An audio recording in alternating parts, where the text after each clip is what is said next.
Hello दोस्तों, divine गपशप में आप सबका स्वागत है। दोस्तों, आपको भूत प्रेत से डर लगता है? मुझे तो लगता है। वैसे भूत प्रेत का नाम सुनते ही मन में एक भय या दहशत से आ जाती है। जो इसमें विश्वास रखते हैं वो इसके अस्तित्व को अनुभव करते हैं, और जो विश्वास नहीं करते वो भूत प्रेत को मन का भ्रांति या वहम कहते हैं। हर इंसान के मन में ये सवाल है कि ये भूत प्रेत है क्या, और क्या इससे डरना जायज है? अगर विज्ञान की माने तो वो भूत प्रेत के अस्तित्व को शुरू से ही खारिज करता आया है, लेकिन वर्तमान में वो इन्हें एक शक्तिशाली और दिव्य ऊर्जा के रूप में स्वीकार करने लगा है। क्योंकि विज्ञान मशीनी उपकरणों के माध्यम से चेतना को जानने का या समझने का प्रयास करता है, इसीलिए शायद इसके लिए आत्मा या अलौकिक शक्ति को जान पाना मुश्किल है। जबकि चेतना एकमात्र एक ही उपकरण के माध्यम से जानी जा सकती है, वो है मनुष्य का शरीर। हम अगर इस रहस्य को धार्मिक और सांस्कृतिक रूप से देखें तो हमें ये पता चलता है कि हमारा भौतिक शरीर, जिसे स्थूल शरीर भी माना जाता है, इसके भीतर अन्य शरीरों की परतें होती हैं। इन परतों को सूक्ष्म शरीर भी कह सकते हैं। इस सूक्ष्म शरीर में इंसान की सारी भावनाएं, मन, स्मृति और अन्य तत्व संग्रहित रहता है। मृत्यु होने पर इंसान का सिर्फ भौतिक शरीर ही नष्ट होता है, लेकिन सूक्ष्म शरीर जब तक भौतिक शरीर धारण नहीं कर लेता है, तब तक उसकी संसार में उपस्थिति को ही भूत प्रेत का नाम दिया जाता है। सूक्ष्म शरीर हमारे चेतना का ही एक और रूप है, जिसमें आत्मा का वास होता है।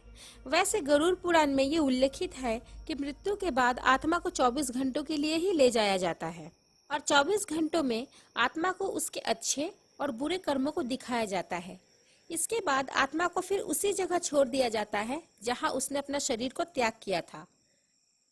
आत्मा 13 दिन तक वहीं भटकता रहता है, और फिर 13 दिन बाद उसे ले जाया जाता है। ऐसा माना जाता है कि जिस किसी की मृत्यु से पहले की इच्छा पूर्ण नहीं हो पाती और पूर्ण जन्म नहीं ले पाता, वो भूत बन जाता है। इसका कारण हिंसक मृत्यु या मृतक के जीवन के अनिश्चित मामले भी होते हैं। एक धार्मिक मान्यता ये भी है कि जिसका अंतिम संस्कार सही से नहीं होता है, वो आत्मा भी भटकते रहती है, और ऐसी भटकती रूह किसी को हानि भी पहुंचा सकती है। अब आते हैं भूतों के वैज्ञानिक पक्ष पे। मैं पहले ही आप लोगों को बता चुकी हूँ कि विज्ञान इन सब बातों पे भरोसा नहीं करती है, और वो इन सब बातों को भ्रम कहती है। विज्ञान का ये मानना है कि व्यक्ति कमजोरी या मानसिक विकृति के हालात में स्वयं ही भ्रम उत्पन्न करता है, उसे ही भूत का नाम देता है। वैसे भूत प्रेत को वो माने या ना माने, लेकिन विज्ञान ने कई बार भूतों के अस्तित्व पर परीक्षण किया है, लेकिन वो ये प्रमाण नहीं कर पाए हैं कि आत्मा नहीं होती। दोस्तों, मैं यहाँ भूत और आत्मा शब्द को एक साथ जोड़ के इसलिए व्यवहार कर रही हूँ क्योंकि हमें ये समझना बहुत जरूरी है कि ये भूत शब्द का अर्थ है क्या। हम रूह या आत्मा को ही भूत का नाम देते हैं। भूत शब्द का अर्थ है बीता हुआ कल, जो वर्तमान में नहीं है।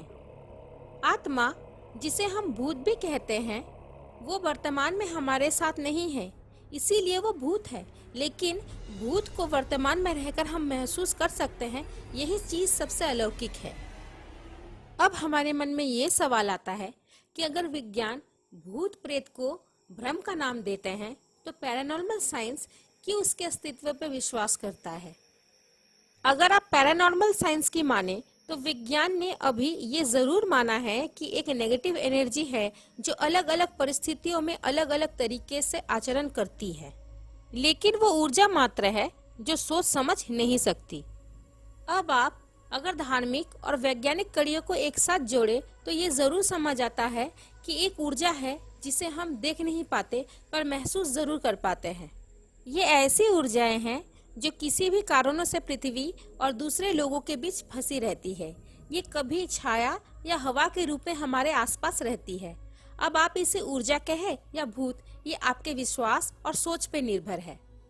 दोस्तों, जब कोई इंसान दुनिया छोड़ के चला जाता है तो उसके पीछे उनके परिजन दुख, दर्द और अकेलेपन से जूझते हैं। उनके लिए एक तिनके का सहारा ही बहुत होता है। उनको ये महसूस होता है कि जो इंसान उनको छोड़ के चला गया है, वो कहीं न कहीं किसी न किसी रूप में उन्हें देख रही है, उन्हें महसूस कर रही है। इसी सहारे वो अपनी सारी जिंदगी जी लेते हैं। लेकिन किसी किसी के लिए ये भूत और प्रेत का रूप होता है। वैसे यही तो सोच की बात है कि किसी के लिए ये जीने का सहारा है तो किसी के लिए ये भूत और प्रेत। दोस्तों, विश्वास एक छोटा शब्द है, उसको पढ़ने को तो 1 सेकंड लगता है, सोचो तो मिनट लगता है, समझो तो दिन लगता है, पर साबित करने में तो जिंदगी लग जाती है। आज के लिए अलविदा दोस्तों। अगर आपको मेरी वीडियो अच्छी लगी हो तो लाइक, कमेंट और सब्सक्राइब ज़रूर करें।